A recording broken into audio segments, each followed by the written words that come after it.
அரக்கன் உன் மனைவியை கொண்டு போனான்னா நீ அரக்கனை தானே அடிக்கணும். அரக்கன் மனைவியை கொண்டு போனா குரங்க அடிக்கணும்னு நீங்க சொல்லியிருக்கா. அரக்கரோர் அழிவு செய்து கழிவறையில் அதற்கு வேறொரு குறக்கினது அரசை கொல்ல மனுநெறி கூறிற்றுண்டோ. இரக்கமெங் புகுத்தாய் என்பால் எப்பிழை கண்டாய் ஐயா. பறக்கழி இது நீ பூண்டால் புகழை யார் பறை கற்பாலா. நான் என்ன தப்பு பண்ண, என்ன எதுக்குடா அடிச்ச? உன் மனைவிய ராவணன் கொண்டு போனான்னா நீ அவனை அடிச்சிருக்கணும். என்னை எதற்காக அடித்தாய்? அடுத்த கேள்வி கேட்கிறான், உனக்கு ஏதாவது புதுமை புரட்சி செய்யணும்னு எண்ணமா? அங்க நாட்டுல என்னடான்னா மூத்தவன் தான் நாடாளணும் அப்படின்னு சட்டம் இருக்கு. நீ ஆனா அதை மீறி பரதனை கொண்டு போய் உட்கார வைக்கிறேன்னு அங்க புரட்சி பண்ண பார்த்த. அங்க நடக்கல.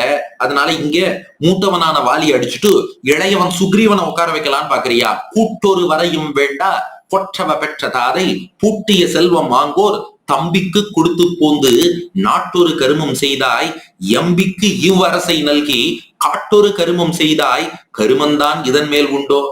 புரிஞ்சு போச்சுப்பா. மூத்தவனை அழிச்சுட்டு இளையவனுக்கு பட்டம் சூட்டணும்னு உனக்கு ஆசை.